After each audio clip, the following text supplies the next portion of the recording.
Hi, Dungeness Community Church. I'm Britt Hemphill, Family Ministries Pastor at DCC, but I also wear the hat of Chair of our Global Outreach Committee, which is our missions committee on behalf of the church. And I recently had an opportunity to talk to our former youth pastor, David Piper, who is in Portland now as a seminary student, about his recent trip to Guatemala and serving with the ministry that we hope to reconnect with next year. So I hope you enjoy the interview of David and catching up to what's going on in Guatemala and something we want to be a part of it next year. Thanks. All right. Well, welcome Dungeness Community Church. I'm Britt Hemphill, Family Ministries Pastor. And right now I have my Global Outreach Committee chairperson's hat on because I have the privilege of interviewing a former youth pastor and now full-time student in Portland and seminary, David Piper. And really a cool series of events that created an opportunity for David Piper, I don't know, I'll call him Piper. That's what we call you. Huh. To be able to go to Guatemala this year. And of course, a big part of your journey comes out of Guatemala. And I don't know that we'll have time for that, but last year, when you were still on staff, we had a team that was prepared to go, and then COVID took that off the table. And then big transition, you head down there for seminary, and then some things shook loose to where you realized there was an opportunity for you to go. So why don't you talk a little bit about how things got set up for you to have the opportunity to go down, and even a little bit about Bethel Ministries, because we're very keen on what they're doing and why they're doing it. And so why don't you fill that in and say a little bit about the trip. Sure. Yeah. So hello, church. It's so good to be with you here. Hey, Britt. So some of the background is, yes, COVID, we had a team of youth that were ready to go, and it just never happened. We know everything got put on pause. And then that pause led to seminary. And so what was so neat about this the recent events that led to this moment was I was actually sharing with a former student, Thomas Winfield. You all might know his sister, Chelsea. And he was actually living in Portland for a little bit, working on electrical lines and power lines. And I just began sharing with him my heart. And we started meeting again once a week. And it was this beautiful time of just reconnecting with a former student, but then also saying, hey, my heart's been in Guatemala, and man, I love the place, and here's the need, and there's so much pain and hurt down there. And he just kind of took that in. And then about a week or two later, he said, hey, Piper, let's go. Let's go and do this. And I went, okay, let me talk to my wife. And then the trip manifested. So it was amazing. We were going to go in August. We ended up going in July, in the middle of my semester, because he had a baby due in August. And so we just kind of shifted things. And so, made that contact with Bethel Ministries. And I had lived with them in 2008. And so, just got that conversation rolling. Yeah. Now, there was, God always sovereign in the things that go on as teams try to head out. And sometimes things don't play out the way that you expect. And that was part of the journey here, right? Because you had a team of 5. Yeah. And it was a team of 3, right? Yes. So it even started, it was a little bit bigger. It was 6, and then to 5, and then to 3. And it was like, can we even still do this trip with 3? Yeah, right. Yeah. And just to be clear, that was visas didn't clear, right? Yeah, it was passport issues. I'm so, I've been praying for Thomas for months. I'm so proud of the guy. He ended up landing his dream job, couldn't say no to it. And then the 2 guys, their passports just didn't come through. And so.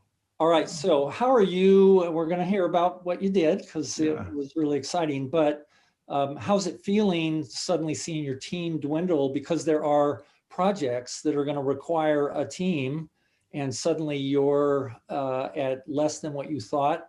How's it feeling going down as you think about that? Yeah, I kind of just went, man, God, what do you have here? do you not want us to go? Is this another COVID pause? That thought went through my mind. Do we wait? And so I reached out to the missionaries and I was like, on behalf of the team, like, I'm ready to go, but half of my team isn't. Is there any way we could move this trip to a little bit later, maybe August? And they said, hey, hypothetically we could, but all the people who are getting wheelchairs have been contacted already. The people whose houses are being built, they have actually leveled their little shanties that they were living in, and they're living in like these outdoor kind of structures now because their homes have been leveled in preparation for you to come down. And so we could move it, but it's really it would really work best if you came this week. And I said, can we do it with 3? And they said yes. And I said, oh Lord, help me. And it was one of those things where my heart really aches for my team members, because I know, or at that time I knew what they were going to miss. And so I really wanted them to be a part of it. And so that was a hard shaking and resettling, but sure. Yeah. But then, I mean, when you arrive, it's like, it's go time. Yeah. So you were there for a week. Yep. And there were 2 or 3, I know about a couple, but kind of the mission that week consisted of what? And so we were to build 2 houses, distribute what I thought was going to be 25 wheelchairs. It ended up being a far higher number. We distributed like 58 mobility devices total. And then we visited, it was 4 different single mothers in their homes and their living environments. We just got to hear their stories. So we sat with mothers for like an hour each, 2 hours. So it was a packed week. We arrived Saturday night late, Sunday morning breakfast, built a house. And that was Sunday morning. It was like, I've never done that on a Sunday morning. So. A little house building Sabbath project. Just a little house build, And then wheelchair distribution was a multiple day thing, or was that a 1 day, or how'd that go? Yeah, it felt like a multiple day thing, but it was in fact only 1 hurricane of a day. Wow. So it was just like that's emotional and physical. It was beautiful when it was 1 day. Bethel Ministries arranged for the people that are going to receive these, and it's wheelchairs, it's walkers, it's a variety of things to fit the need, right? Yeah, and so they've been at it for years. Like Ben Mooney, who's now taken his parents' mantle. They have since Chris and Donna have since retired, and now it's Ben and his wife Emily, and they're 25, 26. So it felt for me as like a 35-year-old. I'm like, wow. Here's a younger generation than me, like taking the mantle and running with it. They're going to be doing it for years to come. Yeah, really good.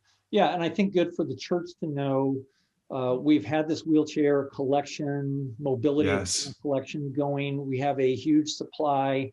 We're getting ready to organize a container that is going to go.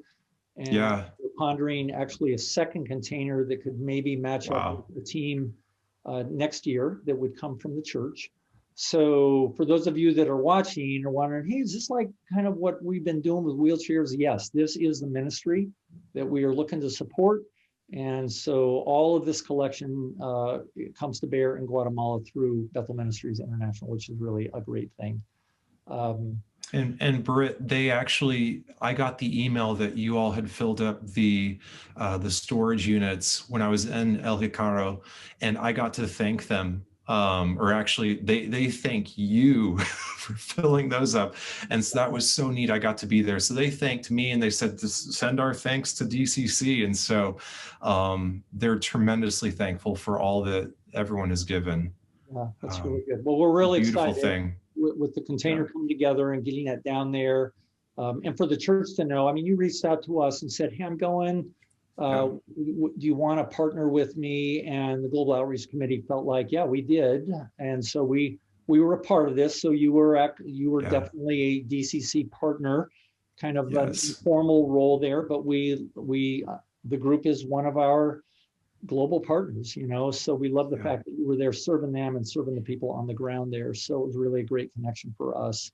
And it does bridge into, for the church to know we are absolutely committed to pursuing an opportunity to send a team next year. And so there's this, Piper, you were kind of that bridge between last year not happening. Next year, we trust will be able to happen, but you were able to be on the ground this year and serving the community and connecting with the ministry there. So we're thankful for that. So there were a couple of things, and I think this is really good because when you went, you had the work and it was hard and you did all of that, but were a couple of things that you learned that I know that you shared, because we said, what kind of things did you see this time that really you noted? So I think it'd be good for folks watching. There were a couple. Do you remember what I'm talking about there, where you got back to us and said, a couple things I saw, and here's what those were. So you know what I'm referring to? I think so. So the first one right out of the gate was it the just getting in with the COVID restrictions? Was that one of the things I shared? Yeah, I think that was one of the kind of anecdotal ones, but it had to do with kind of the team, and when you were building the house, had to do with the composition of the team. Yeah. Oh, so the three men were, we were able to do it. We were able to partner with the Guatemalan guys. But one of the things I did note while I was down there that really struck me, I was like, it would be great to have like maybe a family or some of the women here to talk with the women while we were building the house. We were so focused on building the house that, didn't get a whole lot of interaction outside of lunchtime to spend time with these women and hear their particular stories. I got to hear others, but the home build ones, I was, it'd be so sweet if someone could actually just sit with them and just listen to their story. And so I thought was a missing component on our trip. Yeah. And I think that really affirms and reinforces the value of families going where you have men and women and teens that can all find their space to be able to minister, because sometimes it's the project, but sometimes it's the people that are just there that are receiving the project. And so I thought that was a pretty keen observation, and one that we've taken note of and won't forget as we think about the future. And then the other one had to do with Bethel Ministries, and you just had very positive things to say about how they were. Yeah. They have since 2008, when I was last there, I believe they have tripled, at least, in physical size and staff as well. And so it was truly an impressive operation that they were running, organizing teams and organizing build materials and this, that, and the other thing. They just had it was a small hive of activity when I got into the wheelchair shop, and I was like, where did all this come from? This wasn't here, 13, 14 years ago. So that was incredible. Really good, really good. And I guess some of the things we kind of glossed over this, we talk about Guatemala and being in Guatemala, like you were in a place in Guatemala. So where was the city you kind of fly into? How do you get there? And what's a little bit about the city that they're in? Yeah, sure. So it's Guatemala City is where we flew in, an hour away. If there's no traffic and no accidents or anything like that, it's only an hour away. It's called Chimaltenango, is where they're based out of. And then in Chimaltenango, they have their wheelchair shop and they have their distribution center, and all of those materials are housed there. But then what they do is they have a massive truck. They bring it to whatever city in Guatemala they're going to be distributing out of. And so we were in a town called El Jicaro, and so they took their massive truck to El Jicaro and they unloaded it into a smaller truck where we, a 4x4 truck, we were able to deliver it to the women who are receiving the houses. But they just had this mobile mission distribution center essentially on wheels. And so we were flew into Guatemala City, based out of Chimaltenango, but then El Jicaro was the town that we stayed in for 4 nights. Okay. And that was where the distribution happened, where the 2 home builds happened. Right. So, yeah. Really good. And that's great. I didn't know that. I thought it was Chimaltenango or, that was kind of ground zero, but you were actually right there for most of the week. And that was some of my perspective. I'd been looking at the weather and I was like, oh, it's going to be 72 all week. Nice. And then when we got there, El Jacaro was 92 and like 90% humidity. And I was like, oh, so it really depends on where you go in Guatemala climate wise. Like it all changes. It's quite varied. And so, but we all made it through. Everyone did great. Okay, they just kept us super hydrated. We had Gatorade coming out of our ears. Yeah, totally. Unreal. So that's really good. And got to do a shout out for Lauren for allowing you to go on this trip. So Lauren, we're grateful that you saw fit to let your good man go on that. Yeah. And how are you feeling like you're back, but is it kind of surreal? You were just down and now you had to jump back in, or how's it going right now? Whew. Yeah. So I was talking with a buddy today and it feels like I have 5 assignments due in 1 week, with a 6th one due the week after. And so I was like, it's kind of like I left the country for a week in the middle of a semester. Okay. Feels kind of like that. So a little Guatemala drop in there. So so I got this really cool sweatshirt, Guatemalan handmade, hand stitched, and then I've got all this Guatemalan work on my desk, essentially that I have to catch up on here. Yes. Yeah. So yeah. Well, really good. I mean, we're privileged to have had you go and be able to talk a little bit about your trip. Thankful for that. And, again, for folks watching, that this is part of a bigger narrative for us as a church, where we absolutely want to be involved in Guatemala in this ministry, and look forward to being able to do that next year. So that'll be great. And in years beyond that, we'd love to be there every year. Wheelchair collection is still going on, and we're looking forward to what that might look like here as well. So thank you all so much for your support. It's been unreal and outrageous. Thank you. Yeah. All right. Well, we appreciate you taking the time for the interview, and say hi to Lauren. And we're glad for you guys being there, serving the Lord, and being willing to go to Guatemala when God asks you to go. And we look forward to staying in touch. And maybe for those watching, I'm not sure how Shane is interfacing with some of the other things we got that kind of do some visuals for the trip, but I know there's some opportunities there, and stay tuned because there's more you can learn about what Piper was a part of while I was down there. So all right, brother, blessings. Thanks for taking the time. Thank you guys. Blessings on y'all. Right. We'll catch you later. Have a great day. Yeah, thanks. I hope you enjoyed my interview with David, and we're looking forward to the possibilities about Guatemala next year. And if you're interested in knowing more about what we're doing, not only in Guatemala, but around the world, we have a email group called DCC on Mission. And we basically are keeping people informed who have asked for that, of projects, opportunities to pray, to give, to be aware of what we're doing. And I would be glad to add you to the list. Feel free to send me an email, britt@dcchurch.org, or you could call the church office, and I'd love to put you on. You would hear about things like this and many, many more things as well, and you just need to let me know.